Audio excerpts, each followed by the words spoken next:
On your flagship program this morning on ITV, we say good morning to you out there, our teaming viewers. We welcome you to this beautiful day, Thursday the 19th of May 2022. And it is that day that we embrace a new national spirit, a new national consciousness that ITV is piloting from this angle: nationalism and you. It is on that note that we will be taking our article of faith. Let's flow together. I am Ebenezer Oyetakin, your host. Arise, O compatriots, Nigeria's call obey, to serve our fatherland with love and strength and faith. The labor of our heroes past shall never be in vain, to serve with heart and mind one nation bound in freedom, peace and unity. I pledge to Nigeria, my country, to be faithful, loyal, and honest, to serve Nigeria with all my strength, to defend her unity and uphold her honor and glory. So help me God. That is the spirit. Unfortunately, within this week, we were in another root shock of people abusing their offices, people betraying their calls to duty. The arrest of Mr. Ahmad Idris, the Accountant General of the Federation, on Tuesday by EFCC is another test of how loyal has the people we entrusted with the destiny of the nation has continued to betray the trust of the people. And it is so painful. He was accused to have using proxies, fronts, relatives in a dastardly money laundering activity, siphoned over 80 billion naira. Wow. So, what are we teaching our young ones? Where is the place of loyalty to the nation? Where is the place of serving the nation with all our might? Where is the place of honor?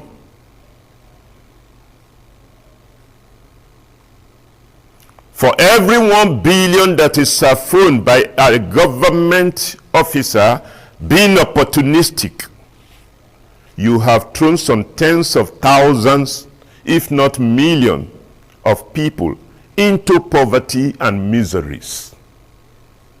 And do your conscience accept this? It is quite unfortunate.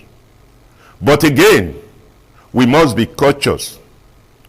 We will all set our eyes, our ears, and our heart to see how this particular case goes again. Because in the past, we have witnessed so many that insult the collective sensibilities of Nigerians. We still have the case of Magu that was arrested, the EFCC chairman that was arrested in a commando and style. probe panel set up, investigation conducted, Nigerians were waiting, and of course they have the right to know. But after all of that, the entire thing foamed like an Adro liver salt and subsided ingloriously. No one knew if he is guilty. No one is aware if he is justified. But we learned that he had just been promoted to Assistant Inspector General of Police and will be proceeding on retirement. So, that is why we must be very cautious. We also had the experience that was not so good about Abdurrashid Maina. That one was really an insult on the sensibilities of Nigerians. He was reinstated to his office in the middle of the night. It got exposed. He was sacked, though he has been convicted. But the drama shows that those who were involved, at whatever level of officialdom, there was high degrees of irresponsibility and disloyalty to the nation. We should avoid this kind of a thing and do our work thoroughly. We salute Mr. President for his commitment to this fight against corruption. But at every bend of the way, because Nigerians are really ardent and supportive of the fight against corruption, corrupt people have no honor to be protected. When we were growing up in our villages, if you stole a goat, they will tie the goat on your neck. You will walk half naked on the street. Let alone someone who used his pen and entrusted position to plunder the nation to the tunes of billions, thereby creating outrageous miseries, hopelessness, joblessness, and poverty. We must punish wrong in a way that serves deterrence. And if anyone is accused and we discover that the person so accused was accused falsely, we should come also clean and explain to the people, government, from the president to the local government, are the servants of the people. You are entrusted. You must report back to them so that you can continue to have the ardent followership of the people. And through that, we will continue to have a sustainable systemic corrections that will lead us to the manifest destiny of the kind of nation we want to build. Let us end that there, as we will continue to observe with keen interest, and I mean it, keen interest, the unfolding scenario regarding the arrest of the Accountant General of the Federation. That being said, we should be careful, because it appears in Nigeria, the much you stole, the less your punishment. We should be very careful about this. ASU strike. Students from state to state were taken to the street out of perennial frustrations due to the ASU strike today, call off tomorrow, commenced another strikes next tomorrow. We should be a nation that ardently solves problem. From 2009 till now, negotiations upon negotiation, that is not the way to build a nation. If the people that have been leading the negotiation are not doing it well, let us reconstitute a new and potent front that can negotiate, resolve every issue in the best interest of the nation and our students, youths. Because these youths, these students, they are the engine room of nation building. Our university will continue to remain a citadel that produces pathfinder for sustainable nation builder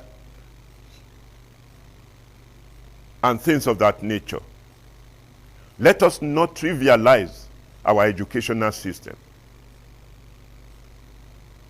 We send our wards and our youth, our children, Harvard University, Oxford University, Columbia University, all of the universities abroad. Those universities are essentially tailored to build those countries. They are cultured, powered to build those countries. If you send your children to those schools, they may likely return with subservient spirit to those systems that own the university, if they are not dynamic.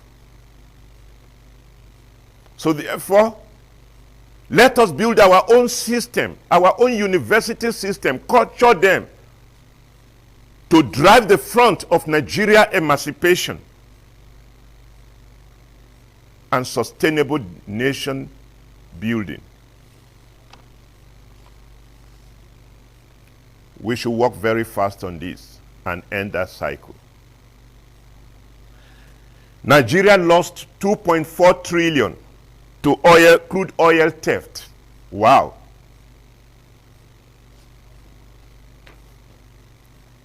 And not only crude oil theft, even as we do not have refineries that are refining fuel for us, even as we are importing fuel with outrageous subsidy that are draining the purse of the nation, even those imported fuel are being taken across border to neighboring country in smuggling business that has become a threat to Nigeria.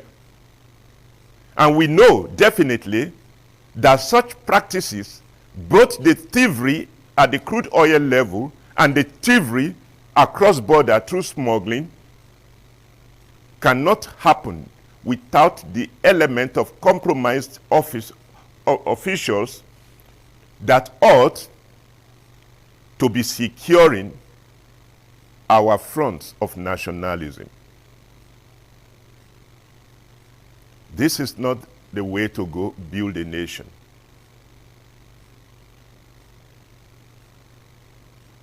Many people have suggested that the NNPC should build transborder or across-border petrol stations in order to ward off this. But even at that, first thing first, we should learn how to set our priority right. The fact that our refineries continue to be moribund.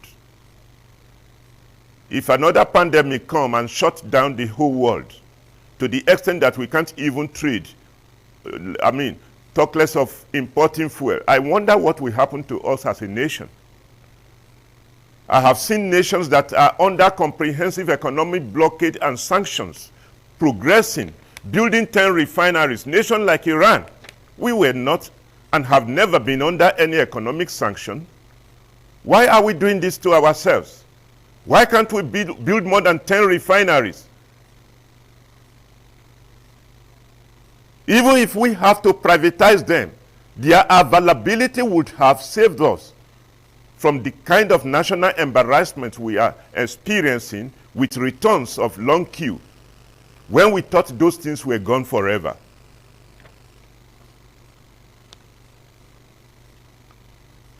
Let's work on all of this and put our nation in the right stead. This country is a great and glorious country. As for me, there is no nation in the world you can pay me to go and subsist, to stay, that I will abandon Nigeria to go and domicile in those countries. I will be here to pay every necessary price and sacrifice to see that Nigeria of our manifest destiny is crystallized through collective effort of citizens. We must begin to target a reconstruction of a new national spirit that will drive the front of nation building that suit the description of our national anthem and pledges.